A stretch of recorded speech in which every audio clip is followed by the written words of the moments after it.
Croácia, vamos lá. Brasil e Croácia, já que eu falei da camisa. Estão fazendo um jogo que já fazem há 6 anos. Sim, né? sim. Só que eu acho que primeiro tempo do jogo Brasil e Croácia, eu até fiz uma story no Instagram. Depois eu não fiz mais, porque o Samarone veio pra cá, não deu pra fazer. A Croácia controlou o Brasil todinho, tirou toda a velocidade do time brasileiro. O Brasil ficou encaixado na marcação croata. Teve até algumas chances, mas nada que fizesse o Livakovic sentir cócegas. Vamos botar assim. No segundo tempo o Brasil se impôs. A Croácia até um pouco cansou também.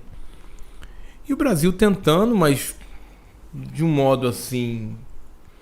Como é que eu vou dizer pra vocês? Pelo que eu vi do jogo, tá? Que de repente vai ter gente aí que vai falar, esse cara tá maluco. Não, cada um tem sua opinião, tá, gente? É difícil de sair um chute no gol. Não teve aquela pressão toda. Pressionou, mas não foi aquela pressão toda. Não foi mesmo, não. Aí tá, vai pra prorrogação. Eu até falei com o Samarone, fez os pênaltis a Croácia vai levar, cara. A Croácia vai tentar levar esse jogo pros pênaltis. O Brasil tem que fazer um gol. Não fez no primeiro tempo, no segundo tempo da prorrogação. Aliás, fez um gol no primeiro tempo da prorrogação, né? No finalzinho, golaço, Neymar. Jogada muito bem feita, muito bem feita. Por isso que eu falo. Cara decisivo, não pode dizer que a seleção brasileira foi um horror, não. O Brasil fez uns gols na Copa do Mundo muito bonitos, cara. Esse gol contra a Croácia. Teve 2 gols contra a Coreia muito lindos que fez. O gol do Casemiro foi muito bonito contra... Também, contra a O gol do Richarlison tá disputando com o mais bonito da Copa. Golaço. Né? Então, poxa, vamos devagar, cara, devagar. Porque aqui é muito 8 ou 80, eu não sou assim. Eu gosto de analisar as coisas com calma. O Brasil fez uma Copa do Mundo aceitável. Poderia ter ido mais longe? Poderia. Poderia, pelo material humano que tem. Eu achei que alguns nomes, por exemplo, a gente fez a live antes, eu não comentei isso, mas agora eu posso comentar. Acho que Gerson poderia estar nessa seleção. Não, pra mim o Gerson era titular nessa Copa, gente. O Gerson, cara, não entra na minha cabeça. Porque o jogo que o Tite testou o Gerson ajeitou o meio campo todinho no amistoso. Sim. Jogou muito mais do que o Bruno Guimarães. Mesmo assim ele insistiu no Bruno Guimarães. Que eu acho que poderia estar... Não, eu colocaria os dois. E tirava o Fred. Ah, cara, não dá. Fred... O Gerson faz os dois bem também. Se o Brasil estiver atacando e defendendo, exatamente. O Bruno Guimarães é aquele... os termos novos do futebol, tal do boxe, o cara que marca e arma o jogo. Esse é o Fred. Não, mas o Bruno Guimarães faz isso no Newcastle. No Newcastle? Pô. Faz gol pra caramba lá. Não. Então deve ser por causa disso. Ele joga...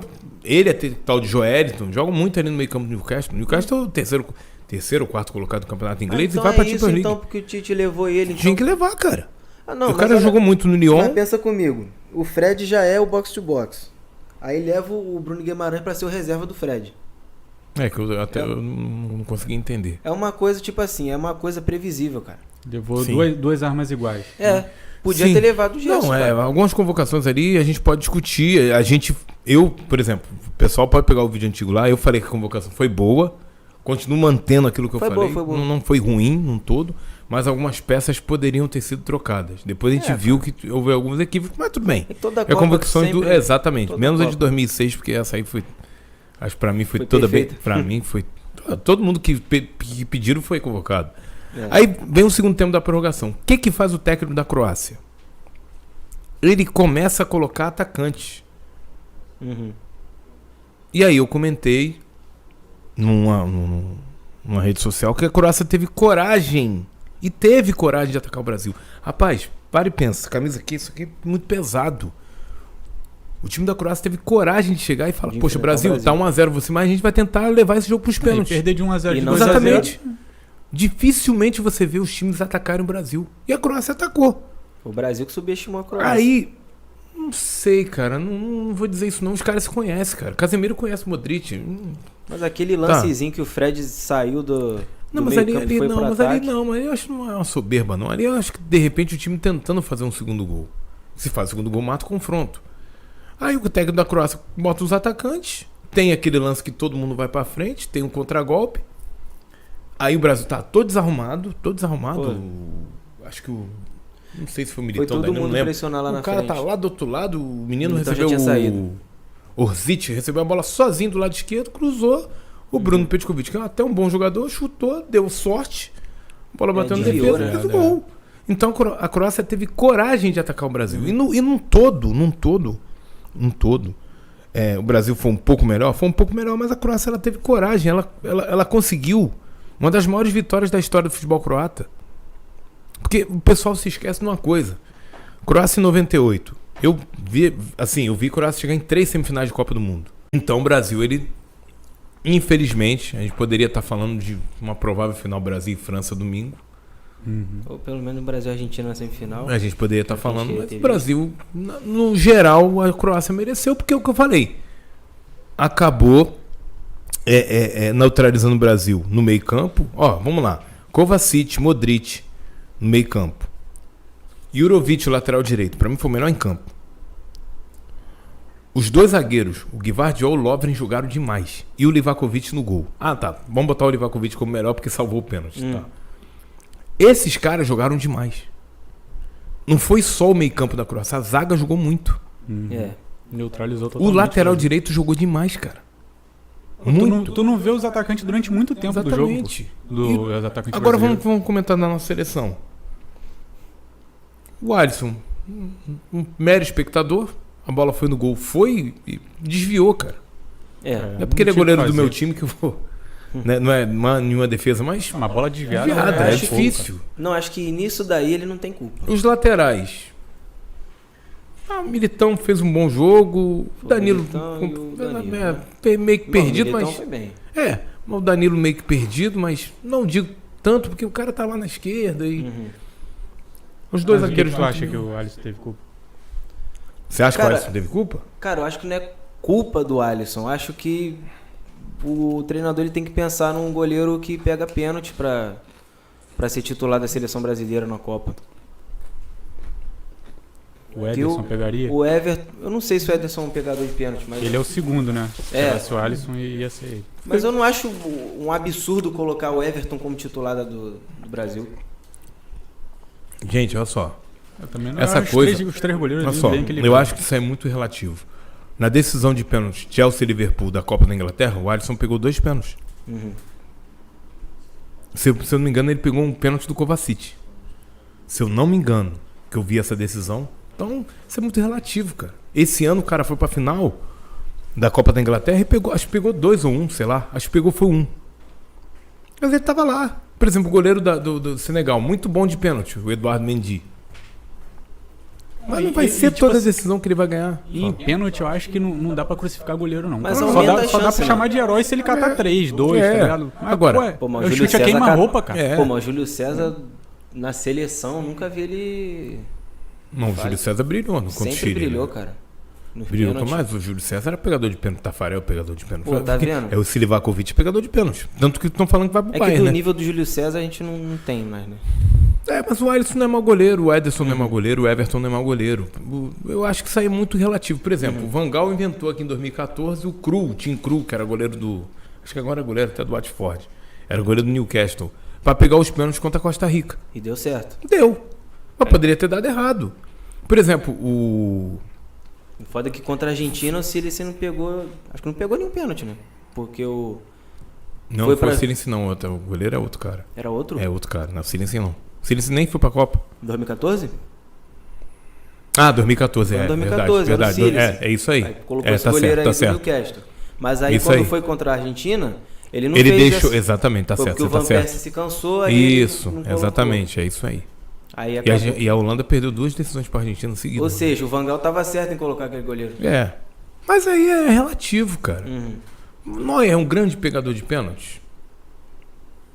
Ninguém conhece ele como goleiro. Por exemplo, eu vi o Neuer pegar muito Real Madrid e Bayern de Munique lá em 2012.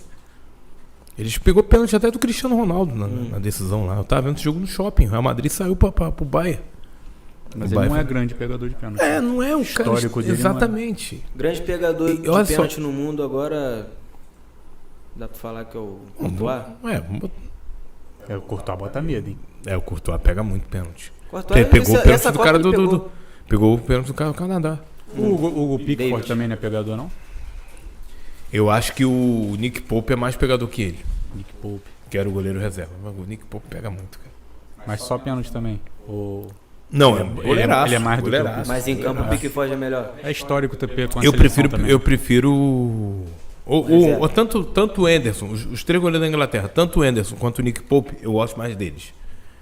E eu não entendia porque os caras não eram convocados. Aí o Anderson foi lá pro Nottingham Forest, ganhou Bom, vamos lá. Então, Brasil, pra mim, meio campo, Casemiro jogou muito mal. Paquetá jogou muito mal. Paquetá, cara, jogando na função que não é dele. Quem foi o outro meio campo? Lembra, gente? Minha memória. Neymar. Neymar. Fred entrou. Isso aí. Neymar mais ou menos também. Vinícius Júnior, infelizmente, não jogou bem. Aí foi substituído. Muita gente, pra que tirou o Vinícius Júnior? Acho que é a opção do treinador. Se deixasse o Vinícius Júnior, eu tirasse ele ali. Mas que o Vinícius Júnior faz diferença, né? Mas tava mal no jogo. O Jurovic tava. Mas tem jogador que vai mal no jogo, chega no final. Não pode, sim, entendeu? Claro. Mas eu acho que o Vinícius é muito garoto ainda, cara. É muito garoto. Jurovic é um cara um pouco mais experiente. Mas aí ele botou o Rodrigo pra bater o primeiro pênalti. Sim. Muito garoto também. Nem vale a pena. O Rodrigo podia até ter entrado no lugar do Rafinha. O Richarlison tava mal, depois deu uma melhorada. E o Rafinha, pra mim, do meio pra frente, depois do Casemiro, um dos piores em campo. O Rafinha não fez nada. O Rafinha fez uma Copa do Mundo muito ruim, gente. Eu falei isso desde o primeiro jogo. Muito ruim. Não sou muito fã do Rafinha, não. Não é mau jogador, mas de repente sentiu a Copa, sei lá, sentiu o peso dessa camisa aqui. Isso que é pesado demais, né? O Richarlison, botaram ele no bolso no primeiro tempo, cara. Sim, exatamente. Eu não vi o Richarlison. Exatamente. Porque os zagueiros... Rapaz, olha só, quem é torcedor do Liverpool vai concordar comigo que eu conheço o Lovren, que o Lovren era o zagueiro do Lyon, aí depois foi pro Southampton, depois foi pro Liverpool. Cara, o Lovren no Liverpool era uma carona danada. O Lovren fez uma das maiores partidas da vida dele contra o Brasil. O Lovren até lançamento... entendeu a importância do jogo, né? Eu falei, aí até comentei com alguns amigos que torcem pro Liverpool, falei, gente, esse é o Lovren que jogava lá e dava os fubá lá com a gente lá, ó. Aí. Tomou alguma coisa, tem que passar no antidoping. Porque o Richarlison nessa Copa ele fez mais difícil, né? Porque ele não é centroavante de origem. Sim. Jogou ali. Não, mas jogou bem. Ele jogou muito bem. Jogou bem. No geral, o Vinícius Júnior fez uma boa Copa, o Thiago Silva fez uma ótima Copa, aí teve gente que falou, o Thiago Silva não pegou ninguém. Não importa mesmo.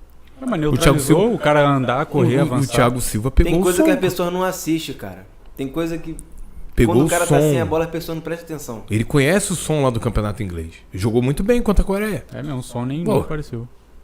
Então, aí o cara não pegou ninguém. Não, peraí, o som é um dos melhores jogadores do mundo aí, de atacante. Então os caras às vezes Casemiro jogou mal no dia da eliminação, mas durante a Copa...